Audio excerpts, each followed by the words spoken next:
¿Por qué dimitió justo al día siguiente de que en el referéndum de julio pasado en Grecia triunfara el no al acuerdo que proponía la Unión Europea? Porque la noche de aquel magnífico resultado el primer ministro, Alexis Tsipras, me dijo que había llegado el momento de rendirse a la troika. Y obviamente yo no había entrado en política para desoír lo que acababa de pedirnos el 62% de la población con aquel no. Pero, ¿presionaron los líderes europeos a Tsipras para que se deshiciera de usted? Jeroen Dijsselbloem, el presidente del Eurogrupo de Ministros de Finanzas, ha admitido que al menos él lo hizo. Ellos sabían que yo jamás firmaría un acuerdo de que una vez más es inviable y tóxico. Y dado que es el ministro de Finanzas el que firma esos acuerdos en nombre del Estado, para la troika era esencial quitarme de en medio.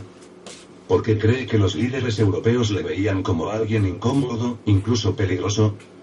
Porque yo era un obstáculo para ellos en su empeño por negar permanentemente su fracaso en los programas de reforma fiscal. ¿Cuál fue el mayor error que cometió durante los 5 meses en que fue ministro de Finanzas griego? Creer que la troika haría honor al acuerdo que alcanzamos en el Eurogrupo el 20 de febrero del año pasado, y en base a esa falsa creencia, firmar el 24 de febrero la solicitud de una ampliación del anterior acuerdo de rescate. Sabrá que hay quien le acusa a usted directamente de la dolorosa deriva que vivió Grecia durante el primer gobierno de Syriza, del que formaba parte en calidad de ministro de Finanzas. ¿Es culpable? Si hubo alguna dolorosa deriva por culpa de nuestras políticas, por supuesto, yo sería responsable como ministro de Finanzas. Sin embargo, y lo confirman incluso los datos del Eurostat, durante los 5 meses que desempeñé ese cargo el Producto Interior Bruto Real de hecho creció. El daño vino justo al final de mi mandato. Y no se produjo por ninguna política que yo implantara. Se produjo porque la troika, despiadadamente, nos cerró los bancos para forzar al primer ministro, Alexis Tsipras, a llevar a cabo nuevos recortes en las pensiones, a imponer mayores impuestos a los consumidores y compañías, etc. Y después salieron diciendo que el daño que ellos habían causado era culpa mía. Es típico de los acosadores acusar a la víctima de su victimización. ¿Y cuál fue la cosa más decepcionante, sorprendente o increíble que aprendió sobre la política durante el tiempo que fue ministro? Que los ministros de finanzas de la UE toman decisiones en el Eurogrupo en base a información que no revelan. Y que sus deliberaciones antes de que se tomen decisiones cruciales se llevan a cabo en el más absoluto secreto. En otras palabras, los ciudadanos nunca podrán llegar a saber lo que sus representantes dicen o votan. Nunca. Cree, como piensan varios analistas, que uno de los principales motivos por los que la Unión Europea fue tan dura con Grecia fue para evitar una victoria de Podemos en España. Por supuesto, pero en ese caso está claro que la jugada no les salió bien, visto el buen resultado de Podemos en las recientes elecciones generales españolas. No tuvieron todo el éxito que hubieran querido. Pero sí que tuvieron éxito en evitar que Podemos adquiriera la dinámica que tenía Syriza durante 2014 y, con ello, han evitado que Podemos pudiera quedar cerca de la formación de un gobierno. Cualquier gobierno liderado por el PSOE en el que participe Podemos tendrá atadas las manos por la troika y, a corto plazo, socavará la integridad de Podemos. ¿Cree que funcionarán las políticas que ahora está aplicando Tsipras? ¿Qué balance hace de los 4 meses de gobierno de Syriza desde su victoria en las elecciones generales griegas en septiembre pasado?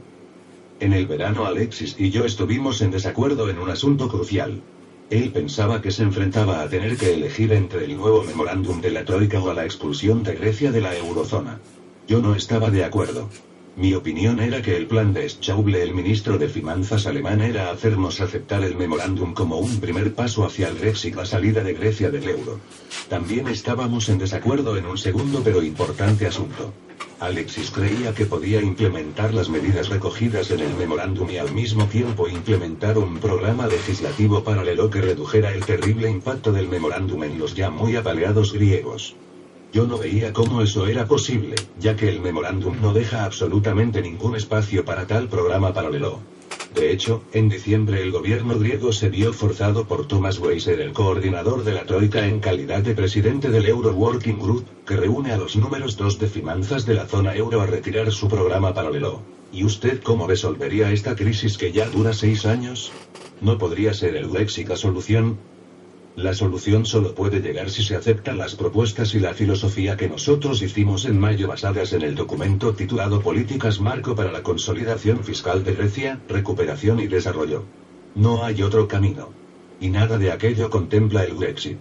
El Grexit fue una amenaza utilizada por la Troika para forzar al primer ministro griego a capitular en un memorándum que está diseñado para fracasar. Usted calificó en este mismo periódico a los líderes europeos y a la Troika de terroristas por obligar al gobierno griego a cerrar los bancos antes del referéndum de julio pasado. Usted ha definido lo sucedido en aquellos días como un golpe de Estado. ¿Se mantiene firme en esas afirmaciones? Sí, porque son descripciones idóneas de lo que hicieron. Terrorismo es tratar de poner en marcha una agenda política a través de un esparcimiento ilícito e ilegal del miedo. Amenazar a un pueblo soberano con el cierre de sus bancos, los mismos bancos que el Banco Central Europeo declaró solventes, para forzarle a que acepte políticas que están condenadas al fracaso y de ese modo hundir a ese pueblo aún más en una gran depresión, entra en la definición de terrorismo. Respecto a la expresión golpe de Estado, no era mía. Fue así como el primer ministro Tsipras definió lo que le hicieron en Bruselas para obligarle a aceptar el tercer memorándum.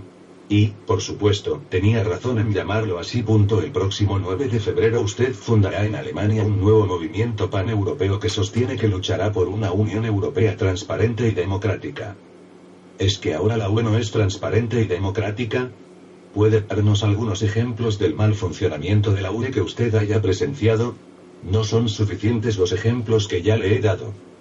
Yo creo que sí. No es evidente para cualquiera que el que hayan aplastado la democracia griega para evitar que Podemos tuviera buenos resultados en las elecciones españolas revela que la democracia en Europa murió hace ya tiempo? ¿A algún demócrata europeo le hace feliz que todas las decisiones importantes se tomen en absoluta oscuridad y secreto? Bien, nuestro Democracy in Europe Movement, Movimiento por la Democracia en Europa, ofrecerá a los demócratas europeos a los que les enfurecen estas prácticas una plataforma para reclamar la democracia europea. ¿Y cómo propone su movimiento solucionar esos problemas? El objetivo de DIEM, nuestro movimiento, es crear una fuerza poderosa a través de Europa que permita imaginar la democratización de toda la UE. ¿Cómo lo conseguiremos? Es el asunto del que hablaremos en Berlín. Pero, para saberlo, necesitará esperar al 9 de febrero y a la publicación unos días después de nuestro manifiesto.